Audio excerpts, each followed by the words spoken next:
केंद्रीय गृह मंत्री अमित शाह पश्चिम बंगाल की 2 दिवसीय यात्रा पर पहुंच चुके हैं। इस दौरान वो सीमा सुरक्षा से जुड़े कार्यक्रमों में शामिल होंगे।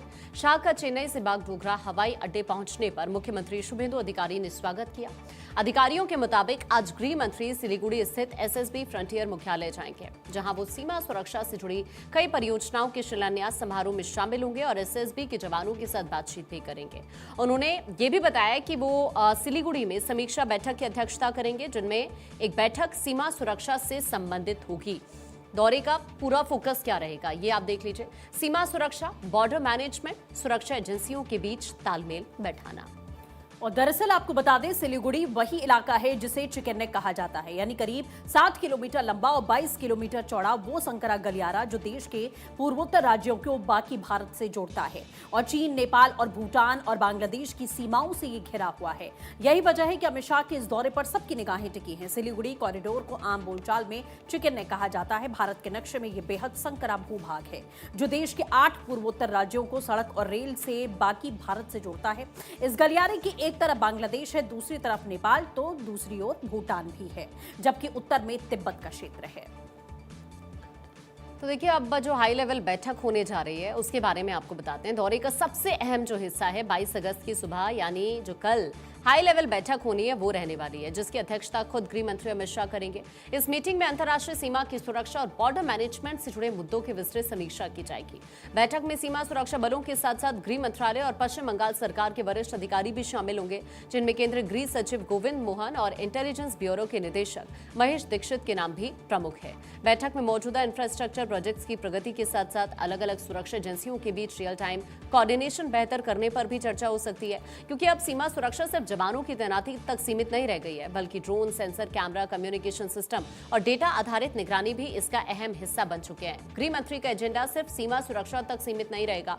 वो सिलीगुड़ी में 3 नए आपराधिक कानूनों यानी भारतीय न्याय संहिता, भारतीय नागरिक सुरक्षा संहिता यानी BNSS और भारतीय साक्ष्य अधिनियम BSA पर आधारित एक प्रदर्शनी का उद्घाटन करेंगे। ये तीनों ही कानून पुराने औपनिवेशिक दौर के आपराधिक कानूनों की जगह 1 जुलाई 2024 से लागू हुए और इस प्रदर्शनी के जरिए इनके प्रमुख प्रावधानों की जानकारी लोगों तक पहुंचाने की कोशिश होगी।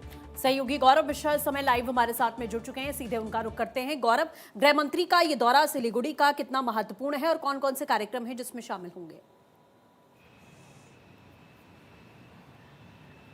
देखिए, बिल्कुल गृह मंत्री अमित शाह की अगर बात करें तो गृह मंत्री अमित शाह 2 दिवसीय अपने दौरे पर हैं सिलीगुड़ी में। ये दोनों दिनों का इनका कार्यक्रम होना है, लेकिन जिस तरीके से इसकी तैयारियां अगर देखें तो इसकी तैयारियां पहले से की जा चुकी हैं। और गृह मंत्री अमित शाह की अगर बात करें तो लगातार जो बॉर्डर के अलग अलग हिस्से हैं, पिछले कुछ महीनों से गृह मंत्री अमित शाह ऐसे हिस्सों में जा रहे हैं, वहाँ पर दौरा कर रहे हैं।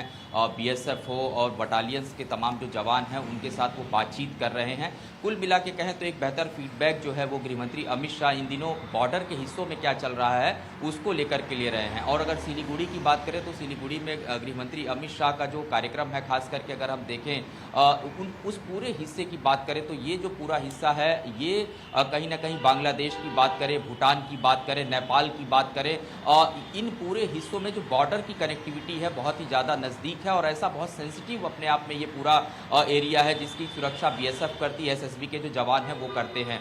तो आज गृह मंत्री अमित शाह SSB के जवानों के साथ मुलाकात करेंगे, सेना के जवानों के साथ वो बातचीत करेंगे और उनके साथ वो फीडबैक लेंगे कि बॉर्डर की जो सुरक्षा जिस तरीके से हो रही है उसमें और क्या नए प्रयोग किए जा सकते हैं, तकनीक का कितना बेहतर जो इस्तेमाल है वो बॉर्डर की सुरक्षा के लिए किया जाए। और अक्सर गृह मंत्री अमित शाह इस तरीके का जब फीडबैक लेते हैं तो उसका इम्पैक्ट भी देखने को मिलता है। पिछले कुछ दिनों से अगर हम देखें, पश्चिम बंगाल में भारतीय जनता पार्टी की जब से सरकार बनी है, खास करके बांग्लादेश की अगर हम बात करें, जो गतिविधियां वहां पर पिछले कुछ दिनों से हुई हैं, और ऐसे में घुसपैठ को रोकना भारत का सबसे जो पहला लक्ष्य है।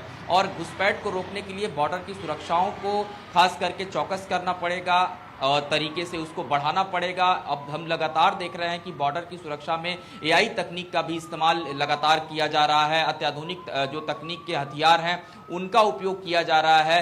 रात हो या फिर दिन हो, वहां पर किस तरीके से जवान सुरक्षा गश्त करते हैं उसका भी जो तरीका है बदला है। तो इन्हीं सब मुद्दों को लेकर के गृह मंत्री अमित शाह जवानों से बातचीत करेंगे। इसके अलावा नॉर्थ ईस्ट को कनेक्ट करने वाला जो ये पूरा हिस्सा है, जिसे जो चिकन नेक भी कहते हैं, क्योंकि वो जो पूरा एरिया है। अगर हम बात करें नॉर्थ ईस्ट के जो 4-5 अलग अलग स्टेट्स हैं, उसी हिस्से से वो उसको कनेक्ट करते हैं। तकरीबन 22 किलोमीटर का एक पूरा दायरा बनता है। तो वहां पर भी जो भौगोलिक परिस्थितियां हैं, इंफ्रास्ट्रक्चर को डेवलप करना, ये बड़ा महत्वपूर्ण हो जाता है, क्योंकि नॉर्थ ईस्ट की अगर हम बात करें तो भारत के लिए विकास का एक महत्वपूर्ण अंग है। पिछले कुछ दिनों से हमने लगातार देखा है, रेल कनेक्टिविटी की बात करें या फिर रोड को बना करके उसके साथ कनेक्ट करने की बात करें, इंफ्रास्ट्रक्चर को मजबूत करने की बात करें, तो लगातार इन हिस्सों में इस तरीके के काम हुए हैं। तो ये भी कहीं ना कहीं इसको लेकर के भी एक समीक्षा बैठक यहां पर की जाएगी। इसके अलावा अगर अमित शाह के दौरे की बात करें तो 22 तारीख को एक महत्वपूर्ण जो बिल्कुल ठीक है गौरव, जैसा आपने बताया कि कितना महत्वपूर्ण ये दौरा है, चूंकि बॉर्डर से जुड़ा हुआ है और इसीलिए तैयारियां और ज्यादा पुख्ता तरीके से यहां की गई हैं गृह मंत्री के दौरे को लेकर। फिलहाल के लिए आपका बहुत शुक्रिया।